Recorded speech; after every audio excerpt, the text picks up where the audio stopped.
जैसे लोग जो कभी मंदिरों मंदिरों जाते थे, आज वो मंदिरों को छोड़ करके समाज के बीच में जा रहे हैं और उन्हें बता रहे हैं कि तुम्हारी ताकत तुम्हारे अंदर छुपी है, ना कि किसी देवी की मूर्ति में। आप भी मंदिर जाती थी? बिल्कुल जाती थी। मेरे घर में, मेरे परिवार में, मैं एक पाखंडी परिवार से हूँ। मेरे घर में सारा पाखंड होता था, व्रत होते थे, सोमवार के व्रत, मंगलवार के व्रत, दुनिया भर के व्रत होते थे। और इस तरह के व्रतों को मैंने भी हजारों मंदिरों में जा करके माथा टेका है, पूछा है कि मुझे कब मेरी मन्नतें पूरी होंगी, लेकिन मेरी तो आज तक कोई। हमारे जो दादाओं को गुलाम बनाया वो हिंदुओं ने बनाया, मुसलमानों ने नहीं बनाया, क्रिश्चियन ने नहीं बनाया। मेरे बाप दादा को मंदिर का झांसा दे करके सालों तक उनसे हलवा पूरी लूटता रहा, वो हिंदू धर्म था। मेरे बाप को कहा कि मेरा दादा मरा है, स्वर्ग में तुम्हें ले जाऊंगा, तुम उनसे हलवा खिलाओगे, पंडित को हलवा खिलाओगे तो मेरा दादा स्वर्ग में या नर्क में खाएगा, तुम्हारा स्वर्ग का टिकट न कटवाऊंगा। तो मेरे दादा से किसी मुस्लिम ने नहीं कहा, ये हिंदू ने कहा। मेरे दादा को, मेरे परदादा को, मेरे बाप को, मेरे पिता को, मेरे जितने भी खानदान की पिछली पीढ़ियां रही है या आपकी पीढ़ियां, ये आपका मेरा वर्तमान समाज है, उसको अगर अंधकार, अंधविश्वास, ढोंग और पाखंड का रास्ता अगर कोई दिखाता है, उनके आरक्षण का विरोध अगर कोई करता है, उनकी नौकरियों का विरोध अगर कोई करता है, उनकी महिलाओं पर अगर कोई हमला करता है, तो ये वही हिंदू समाज है जो खुद को पहले हिंदू कहता था और उसके बाद बाबा साहब डॉक्टर अम्बेडकर को हमेशा नीचा दिखाने में कभी कमी नहीं छोड़ी। मौलाना, क्या मकसद है, क्या मायने है इसके? 14 अप्रैल भी आने वाला, बाबा साहब का जन्मदिन है, इस महीने को पूरे देश में, पूरी दुनिया भर में मनाया जाता है। आपने भी कार्यक्रम रखा, क्या मायने है?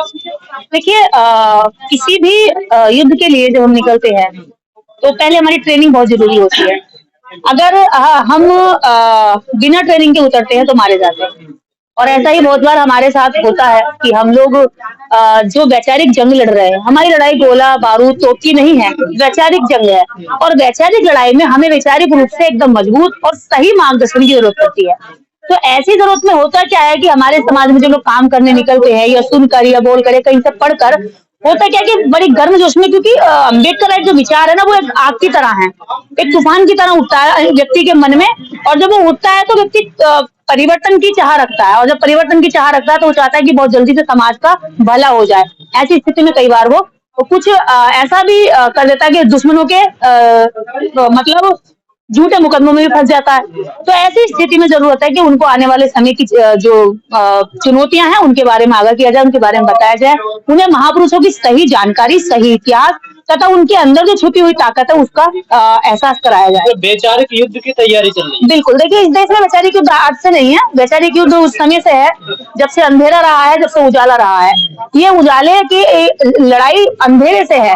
यहाँ मनुवाद का एक बहुत बड़ा अंधकार वैचारिक हमारे दिमागों पे छाया हुआ, हमारे घरों में फैला हुआ, हमारे बच्चों में, हमारी महिलाओं में है। तो वैचारिक जो अंधकार है, उसी वैचारिक अंधकार को दूसरे प्रकाश में विचार से ही काटा जा सकता है। इसलिए हम जो है एक प्रकाशमान विचारधारा की लड़ाई लड़ रहे हैं, जो अम्बेडकर विचारधारा कहलाई जाती है, जो बुद्धिज्म विचारधारा कहलाई जाती है, जिसमें समस्त बहुजन महापुरुषों के थोट शामिल है। अंधकार की जड़ें बड़ी मजबूत हैं। तो क्या हुआ, सदियों से नहीं कटी। देखिए, तो क्या हुआ, सदियों से नहीं कटी। उसके बाद भी समय समय पर चैलेंज देने वाले हम जैसे लोग रहे हैं, बुद्धा रहे हैं, कबीर रहे, रैदास रहे हैं, ज्योतिबा फूले आए हैं, उसके बाद में बाबा साहब, कांशीराम साहब, और आज अनेकों लोग निकल कर आ रहे हैं। इन्हीं में से कोई एक एग्जाम्पल पेश करेगा कि इस अंधकार को काट देगा? सफल नहीं हो पाएगा। इससे क्या फर्क पड़ता है? समय समय पर आप देखिए, उजाले का, अंधेरे का अस्तित्व तब तक ही है जब तक कि वहां कोई जुगनू ना आए।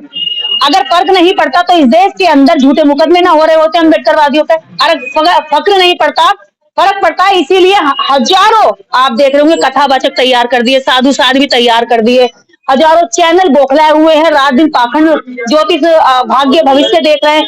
ये उनपे इतना बड़ा फर्क पड़ रहा है कि अब वो फड़फड़ा रहे हैं कि कहाँ से अम्बेडकरवादी लोग हो रहे हैं। जो लोग पहले मंदिरों में माथा रगड़ते थे, आज वो इस तरह के कैडर कर रहे हैं। जो लोग पहले कभी हाथ दिखाने जाते थे, आज वो अपने बेटा बेटियों की शादी खुद कर रहे हैं। जो लोग कभी दूसरों के, उनके कहने से, पुरोहित के कहे बिना अपने बच्चे की शादी, अपने बच्चे का नामकरण नहीं करते थे, आज वो स्वयं नामकरण कर रहे हैं। मेरे जैसे लोग जो कभी मंदिरों मंदिरों जाते थे, आज वो मंदिरों को छोड़ करके समाज के बीच में जा रहे हैं और उन्हें बता रहे हैं कि तुम्हारी ताकत तुम्हारे अंदर छुपी है, ना कि किसी देवी की मूर्ति में। आप भी मंदिर जाती थी? बिल्कुल जाती थी।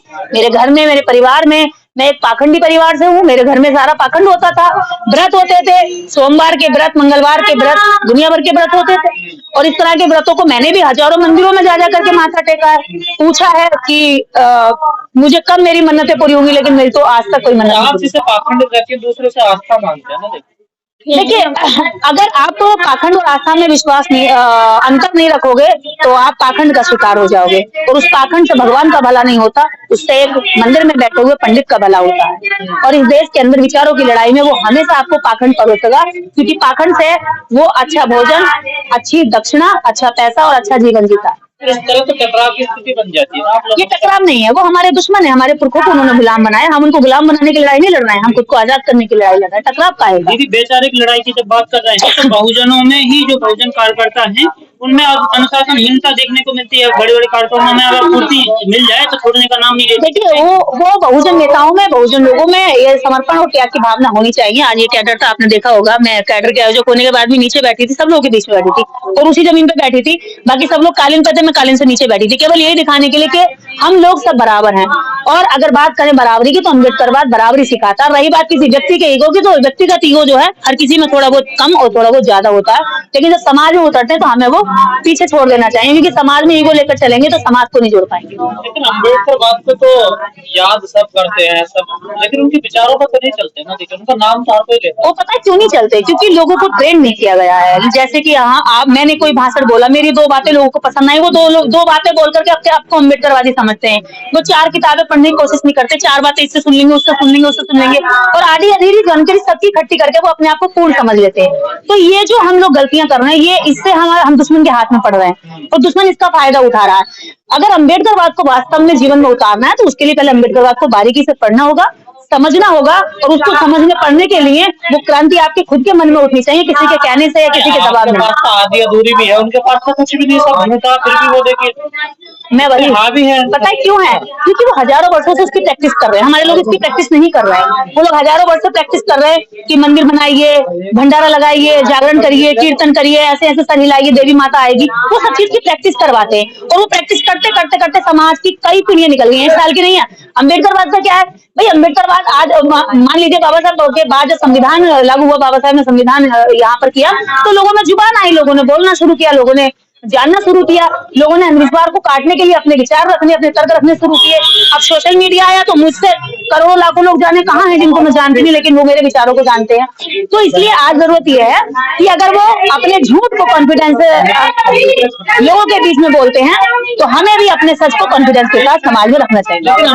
लगातार अम्बेडकरवादियों का आरोप लगता है कि जो आस्था में बिलीव रखते हैं या आस्था को मानते हैं, आप उन पर सीधा हमला करते हैं, एक तरीके से जैसे गाली दे रहे हैं, इस तरीके का वार करते हैं आप। देखिए, जैसे कोई घर में चोरी हुई और मैंने शोर मचाया, चोर चोर चोर, तो जो चोर होगा वो डर जाएगा, आप नहीं डरोगे। अगर ये चोर होगा तो ये गिरेबान में झांकने लगेगा, ये नीचे इधर उधर देखने लगेगा। पुलिस को देखकर कौन डरता है? चोर टेढ़ा मेढ़ा चलने लगता है या नीचे को देखता है। तो हम तो चोर चोर कहते हैं, चोर अपने आप ही शर्मा जाते हैं, चोर अपने आप ही चिल्लाते हैं हमें गाली दीजिए। भाई हम तो इतिहास बता रहे हैं। उनका जो आंदोलन है वो हमको गुलाम बनाए रखने का है, लेकिन हमारा आंदोलन उनको गुलाम बनाए रखने का नहीं है, अपनी आजादी का है। तो ये बात उनको भी और हमारे लोगों को भी समझ लेनी चाहिए।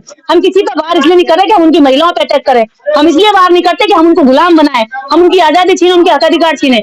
हम इसलिए अपनी बात रखते हैं कि जो अधिकार हमारे छीने हैं वो हमें मिल जाए। हम उनके अधिकारों को छीनने की लड़ाई ना आज तक हमने रखी है। हम कहते हैं उनका हिस्सा भी दो, वो 3.5% उनको दे दो ना, बाकी लोगों का बाकी संख्या में दे दो। इसमें क्या गाली हो गई? क्या बराबरी की बात करना गाली है? मैंने एग्जाम्पल दिया है, अगर चोर होगा तो पुलिस को देखकर डरेगा, तो हमें देखकर वो क्यों डरते हैं, क्यों भड़क जाते हैं? अगर आप पाखंडवाद लिखेंगे तो एक ही जाति के लोगों को नफरत क्यों होती है? हमारे पाखंडवाद सत्य, क्या वो पाखंडी है? अगर हम अंधविश्वास लिखेंगे तो एक वर्ग विशेष को पेट में दर्द मरोड़ होती है, क्या वो अंधविश्वास नहीं है? हम अंधविश्वास लिखते हैं तो दर्द उनको होता है, हम पाखंडवाद लिखते हैं तो मरोड़ उनको होती है। अगर हम अपने अधिकार लिखते हैं, हम अपने न्याय लिखते हैं तो दर्द किसको होता है? मुसलमान को नहीं होता, सिख को नहीं होता, ईसाई को नहीं होता, न क्रिश्चियन को होता, न बौद्धिस्ट को होता। लेकिन इस देश के अंदर दलित पिछड़े अल्पसंख्यकों की जब लड़ाई की बात आती है तब केवल एक वर्ग को दर्द होता है। क्यों होता है भाई? तुम्हारे पेट में क्यों मरोड़ होती है? बाबा साहब ने तो सबको आजादी दी, सबको आजादी थी, लेकिन बाबा साहब लड़के किससे देकर गए ये भी तो देखना है हमें। बाबा साहब किससे लड़ते रहे? बाबा साहब को इन लोगों ने देशद्रोही कहा, बाबा साहब ने इन लोगों को ये कहा कि ये अंग्रेज का एजेंट है, ये अंग्रेजों का एजेंट है। बाबा साहब पे कौन सा लांछन नहीं लगा? और बाबा साहब डॉक्टर अम्बेडकर ने फिर भी देखिए, अगर वो चाहते तो इनको नीचे रख सकते थे, जैसे इन्होंने हजारों वर्षों रखा एक वर्ग को। और उन्होंने कहा कि नहीं, मैं समानता में, मैं मानवता में और मैं बुद्ध में विश्वास रखता हूँ और उसके लिए समानता बहुत जरूरी है, और इसलिए उन्होंने संविधान में समानता का दीदी आप पे ही आरोप लगता है कि आप हिंदुओं की भावनाओं को आहत करते हैं, मुसलमान बाकी और धर्मों पे नहीं बोलते। हमारे जो दादाओं को गुलाम बनाया वो हिंदुओं ने बनाया, मुसलमानों ने नहीं बनाया, क्रिश्चियन ने नहीं बनाया। मेरे बाप दादों को मंदिर का झांसा दे करके सालों तक उनसे हलवा पूरी लूटता रहा, वो हिंदू धर्म था। मेरे बाप को कहा कि मेरा दादा मरा है, स्वर्ग में तुम्हें ले जाऊंगा, तुम्हें उनसे हलवा खिलाओगे, पंडित को हलवा खिलाओगे तो मेरा दादा स्वर्ग में या नर्क में खाएगा, तुम्हारा स्वर्ग का टिकट न कटवाऊंगा। तो मेरे दादा से किसी मुस्लिम ने नहीं कहा, ये हिंदू ने कहा। मेरे दादा को, मेरे परदादा को, मेरे बाप को, मेरे पिता को, मेरे जितने भी खानदान की पिछली पीढ़ियां रही है या आपकी पीढ़ियां, या आपका मेरा वर्तमान समाज है, उसको अगर अंधकार, अंधविश्वास, ढोंग और पाखंड का रास्ता अगर कोई दिखाता है, उनके आरक्षण का विरोध अगर कोई करता है, उनकी नौकरियों का विरोध अगर कोई करता है, उनकी महिलाओं पर अगर कोई हमला करता है, तो ये वही हिंदू समाज है जो खुद को पहले हिंदू कहता था और उसके बाद बाबा साहब डॉक्टर अम्बेडकर को हमेशा नीचा दिखाने में कभी कमी नहीं छोड़ी। मौलाना अब भी फूंक मारते हैं, देखिए मौलाना अब अपने वहां कुछ भी फूंक मारते हैं, हमें हमारा समाज बचता है। लोगों के लिए भी फूंक नहीं तो हमारे लोग बेवकूफ है ना, मैंने कहा ना, मैं भी ऐसी बेवकूफ थी, मैं भी तो गई हूँ। वो भी बना रहे हैं, वो भी बना नहीं रहे तो हैं, क्यों जा रहे हैं? मैं तो लोगों को वहां भी कह रही हूँ, आप क्यों जा रहे हैं मौलाना के पास? आप क्यों जा रहे हो फूंक मरवाने? आप क्यों जा रहे हो चादर चढ़ाने? आप क्यों जा रहे हो हलवा पूरी चढ़ाने? अरे आपका हलवा पूरी आप जीते जी अपने बाप को नहीं खिला रहे। आपका पिता रो रहा है एक एक रोटी के लिए, और मरने के बाद वो कहता है कि तुम पंडित को हलवा पूरी खिला दो, पुजारी को हलवा पूरी खिला दो, तो तुम्हारे बाप को स्वर्ग मिलेगा। भैया स्वर्ग ना है, ना नर्क है, ना भाग्य है, ना भरोसा है, ना पिछला कोई जन्म है। अगर कुछ है तो यही जन्म है। उनमें और हमें एक ही अंतर है, वो कहते हैं कि स्वर्ग में अच्छा मिलेगा, लेकिन अम्बेडकरवादी इसी जीवन को स्वर्ग बनाने की कोशिश करता है, और वो स्वर्ग का पिलट वहां काटते हैं जहाँ कोई गया नहीं। आपकी बात तर्कशील है, तर्क है इतना, तो फिर ये पतन क्यों हो रहा है? किसका पतन हो रहा है? अंधविश्वास फिर क्यों आ गया? अरे एक बार में हट जाएगा क्या? जिसकी जड़ें खून में बसी हुई है, आपके सोच रहे वो कोई वॉशिंग पाउडर है हमारे पास ही वो धो देंगे? वैचारिक लड़ाई है, विचारों में बैठा हुआ जो जंग होता है वो विचारों से डाला जाता है। विचार डाल रहे और गंदगी निकलेगी। जैसे आप मान लीजिए एक बाल्टी भरी है गंदे पानी से, तो गंदे पानी की बाल्टी को आप उड़ेल नहीं सकते। हम अपने समाज को खत्म नहीं कर सकते ना, हमारा समाज है, हम उससे प्यार करते हैं, उसको रखना चाहते हैं, तो कैसे खत्म करेंगे? एक बाल्टी में गंदा पानी भरा है तो उस बाल्टी का पानी को आप फेंक नहीं सकते, लेकिन उसे खत्म करना तो एक ही तरीका कि उसमें साफ पानी को डालते जाओ, डालते जाओ, डालते जाओ। जब साफ पानी लगातार डलता जाएगा तो गंदा पानी ऑटोमेटिक बाहर होने लगेगा, और हम उसी तरह से अपने समाज को समझा रहे हैं। इस काम की जिन लोगों को जिम्मेदारी दी समाज ने, वो तो कर ही नहीं रहे कुछ। ये जिम्मेदारी किसी पे कोई ड्यूटी नहीं लगाता है, इसकी कोई नियुक्तियां नहीं होती है, ये जिम्मेदारी स्वयं से होती है। उस समाज में जो लोग हैं, जो वहाँ के संत पुजारी, वो तो अपने काम कर रहे हैं पूरा। आपके बौद्ध भिक्षु क्या कर रहे हैं? देखिए इसमें दो बातें हैं। उनके संत पुजारी दिन भर जो है मांग कर खाते हैं, शाम को उसमें से दारू भी पी लेते हैं, नशा भी कर लेते हैं, और इधर उधर कोई लड़की भी मिलती है तो वो उसके साथ गलत दुष्कर्म भी कर देते हैं। उनके साथ किसी तरह के न शीलों का पालन करना होता है उन्हें, ना उनके ऊपर कोई किसी भी तरह की मान्यताएं होती है कि आपको इतने सिस्टम में रहना। वो बेसिस्टम बेगैरा, अगर कोई जेल से छूटा हुआ डाकू है, बदमाश है, गुंडा है, लुटेरा है, जिसपे कई केस चल रहे हैं, और अब समाज में जो सम्मान चाहिए, तो भैया चोला पहन लो, बाबा बन जाओ, साधु बन जाओ, तालियां बजवाओ और हाथ जोड़ के आंखें बंद करके बैठ जाओ। तो उस चोले के अंदर, उस साधु के अंदर बैठा हुआ वो जो वहां से जेल से छूट कर आया है, वो भी समाज में पूजनीय हो जाएगा। उन्हें पता है कि यहाँ अपराधी, क्रिमिनल, हर तरह का व्यक्ति जो है यह बच सकता है। लेकिन बौद्ध भिक्षु के लिए कुछ नियम होते हैं, कुछ पालन होते हैं, जो बहुत कम लोग उसको फॉलो कर पाते हैं। और हमारे बौद्ध भिक्षुओं में अगर कोई वास्तव में बौद्ध भिक्षु है, फर्जी नहीं है, तो उसके अंदर आप देखेंगे कि उसके व्यवहार में शीलों का जो है आपको सामने से वातावरण वहां आसपास में दिखाई देगा।